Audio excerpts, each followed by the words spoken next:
Assalamualaikum warahmatullahi wabarakatuh. Hari ini kami, kelompok yang beranggotakan Elma Rahmadini dan saya sendiri, Mahmudah, ingin mempresentasikan tentang deteksi dini hambatan perkembangan anak tunarungu. Definisi tunarungu. Anak tunarungu merupakan anak yang mempunyai gangguan pada pendengarannya sehingga tidak dapat mendengar bunyi dengan sempurna atau bahkan tidak dapat mendengar sama sekali. Tetapi dipercayai bahwa tidak ada satupun manusia yang tidak bisa mendengar sama sekali, walaupun sangat sedikit. Masih ada sisa-sisa pendengaran yang masih bisa dioptimalkan pada anak tunarungu tersebut. Perkembangan bahasa dan bicara sangat erat kaitannya dengan fungsi pendengaran. Anak yang memiliki hambatan dalam pendengaran, baik permanen maupun temporal, dapat menyebabkan adanya gangguan dalam berbicara dan berkomunikasi. Definisi menurut para ahli. Menurut Ratih dan Amanda, anak tunarungu adalah anak yang mengalami kehilangan fungsi pendengaran, baik sebagian maupun seluruh yang berdampak kompleks dalam kehidupannya. Anak tunarungu secara fisik terlihat seperti anak normal, tetapi bila diajak berkomunikasi, barulah terlihat bahwa anak mengalami gangguan pendengaran. Menurut Andreas Dwijosumarto, istilah tunarungu diambil dari kata tuna dan rungu. Tuna artinya kurang dan rungu artinya pendengaran. Orang dikatakan tunarungu apabila tidak mampu mendengar atau kurang mampu mendengar. Apabila dilihat secara fisik, anak tunarungu tidak berbeda dengan anak dengar pada umumnya. Identifikasi karakteristik tunarungu. Menurut Mursidi 2019, mengemukakan bahwa karakteristik anak tunarungu dari segi fisik tidak memiliki karakteristik yang khas, karena secara fisik anak tunarungu tidak mengalami gangguan yang terlihat. Sebagai dampak ketunarunguannya, anak tunarungu memiliki karakteristik yang khas dari segi yang berbeda. Karakteristik ketunarunguan dilihat dari segi intelijensi, bahasa dan bicara, emosi, dan juga sosial. Karakteristik ketunarunguan dilihat dari segi intelijensi, bahasa, bicara, emosi, dan sosial. Yang pertama ada karakteristik dari segi intelijensi. Intelijensi anak tunarungu tidak berbeda dengan anak normal, yaitu tinggi, rata-rata, dan rendah. Pada umumnya, anak tunarungu memiliki intelijensi normal dan rata-rata. Prestasi anak tunarungu seringkali lebih rendah daripada prestasi anak normal karena dipengaruhi oleh kemampuan anak tunarungu dalam mengerti pelajaran yang diverbalkan. Namun, untuk pelajaran yang tidak diverbalkan, anak tunarungu memiliki perkembangan yang sama cepatnya dengan anak normal. Yang kedua ada karakteristik dari segi bahasa dan bicara. Kemampuan anak tunarungu dalam berbahasa dan berbicara berbeda dengan anak normal, karena anak tunarungu tidak bisa mendengar bahasa, maka anak tunarungu mengalami hambatan dalam berkomunikasi. Anak tunarungu memerlukan penanganan khusus dan lingkungan berbahasa intensif yang dapat meningkatkan kemampuan berbahasanya. Yang ketiga ada karakteristik dari segi emosi dan sosial. Ketunarunguan dapat menyebabkan keterasingan dengan lingkungan. Keterasingan tersebut akan menimbulkan beberapa efek negatif seperti egosentrisme yang melebihi anak normal, mempunyai perasaan takut akan lingkungan yang lebih luas, ketergantungan terhadap orang lain, perhatian mereka lebih sukar dialihkan, umumnya memiliki sifat yang polos dan tanpa banyak masalah, lebih mudah marah dan cepat tersinggung. Faktor penyebab tunarungu. Morse dalam Subarto berdasarkan hasil penelitiannya anak-anak yang terjadi di Amerika Serikat, ia menemukan bahwa faktor keturunan penyakit maternal rubella, lahir sebelum waktunya atau prematur, radang selaput otak, serta ketidaksesuaian antara darah anak dan ibu yang mengandungnya, toksemia, pemakaian antibiotik overdosis, infeksi, otitis media kronis, dan infeksi pada alat-alat pernapasan menjadi penyebab utama terjadinya ketunarunguan.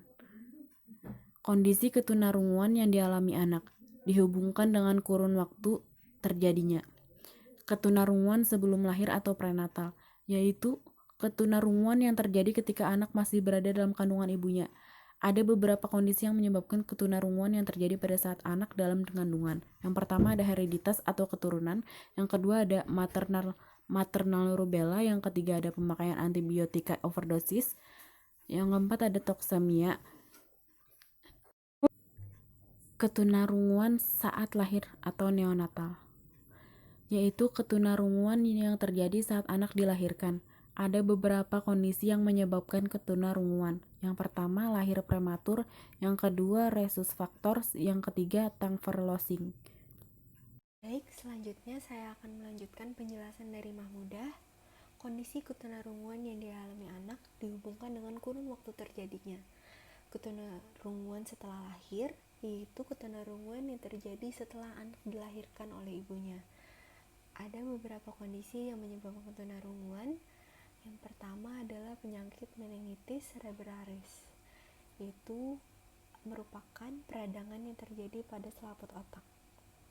Yang kedua ada infeksi, yaitu ketika anak telah dilahirkan dan terkena penyakit seperti penyakit campak, tipes, influenza, dan lain-lain. Yang ketiga ada otitis media kronis, yaitu adanya cairan otitis media yang berwarna kekuning-kuningan tertimbun di dalam telinga bagian tengah. Ketika cairan itu mengental dan menyumbat telinga bagian tengah, akan terjadi pembesaran adenoid, sinusitis, dan seterusnya, hingga dapat menyebabkan alergi pada alat pendengaran. Selanjutnya, pendidikan dan intervensi anak tunarungu. Pada umumnya, anak tunarungu memasuki sekolah tanpa atau kurang memiliki kemampuan berbahasa verbal, berbeda dengan anak mendengar yang memasuki sekolah setelah memperoleh bahasa. Oleh karena itu, dalam pendidikan anak tunarungu, proses pemerolehan bahasa anak tunarungu diberikan di sekolah melalui layanan khusus. Layanan pemerolehan bahasa tersebut menekankan pada percakapan, seperti halnya percakapan yang terjadi antara anak dengan ibunya atau orang terdekat dalam memperoleh bahasa, dengan memperhatikan sensori yang dapat diberikan stimulasi. Next, di sini ada layanan Bina Bicara memiliki 3 macam tujuan, yaitu yang pertama adalah di bidang pengetahuan, agar anak memiliki pengetahuan tentang cara mengucapkan seluruh bunyi bahasa Indonesia, cara mengucapkan kata, kelompok kata, dan kalimat bahasa Indonesia. Selanjutnya mengevaluasi bicaranya sendiri berdasarkan pengamatan visual, auditif, dan kinestetik. Selanjutnya mengendalikan alat ucapnya untuk meningkatkan kualitas bicara, serta pemilihan kata dan kelompok kata yang tepat. Selanjutnya ada di bidang keterampilan, agar anak terampil mengucapkan bunyi-bunyi bahasa Indonesia, mengucapkan kata, kelompok kata, kalimat bahasa Indonesia, mengevaluasi bicaranya sendiri berdasarkan pengamatan visual, auditif, dan kinestetik, mengendalikan alat ucapnya demi perbaikan dan peningkatan mutu bicaranya, dan menggunakan kata-kata, kelompok kata, kalimat sesuai dengan gagasan dan tata bahasa yang baik dan benar. Selanjutnya ada di bidang sikap, agar anak memiliki senang menggunakan cara bicara dalam mengadakan komunikasi dengan orang lain, senang mengadakan evaluasi dan memperbaiki kesalahan-kesalahan, serta berusaha meningkatkan kemampuannya. Jadi tujuan akhir Bina Bicara bagi anak tunarungu adalah agar ia memiliki pengetahuan, keterampilan, dan sikap dasar untuk berkomunikasi di masyarakat, bekerja dan berintegrasi dalam kehidupan masyarakat, serta berkembang sesuai dengan asas pendidikan seumur hidup.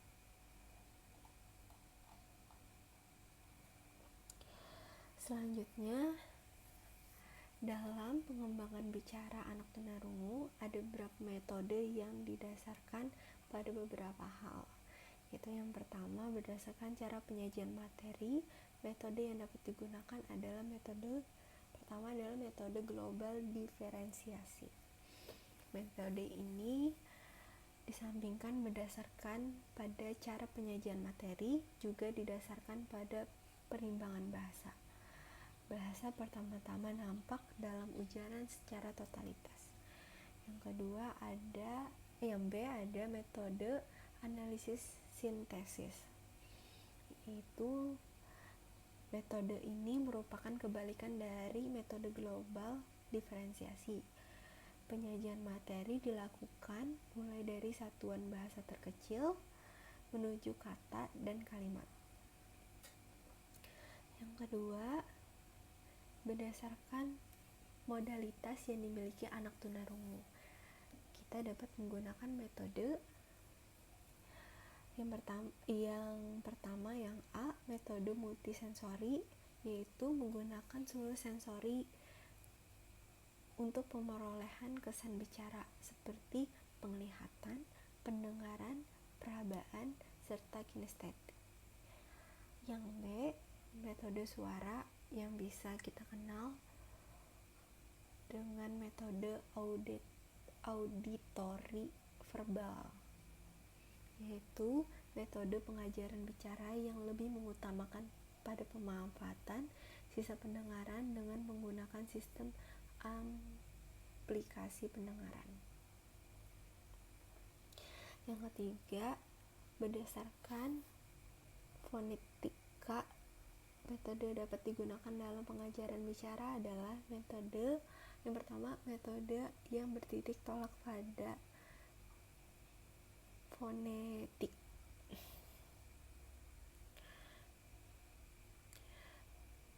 Metode yang bertitik tolak pada fonetik yaitu berdasarkan pada mudah sukarnya bunyi-bunyi menurut ilmu fonetik dan dianggap sama bagi semua anak. Bunyi bahasa yang diajarkan dimulai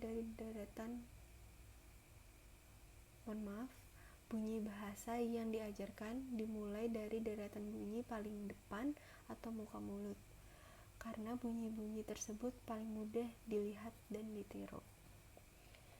Yang B, metode tangkap dan peran ganda, yaitu metode yang menuntut kepekaan guru menangkap fonem yang diucapkan oleh anak secara spontan, yang merupakan titik tolak untuk perkembangan ke dalam kata, kelompok kata, dan kalimat. Selanjutnya, untuk keefektifan pelaksanaan pelatihan bicara anak tunarungu dibutuhkan berbagai sarana dan prasarana, yang antara lain yang pertama, alat stimulasi visual, bisa menggunakan cermin, gambar-gambar, kartu identifikasi, pintas kata, dan sebagainya. Yang kedua, alat-alat stimulasi auditoris, itu bisa alat bantu pendengar klasikal maupun individual atau sebagainya.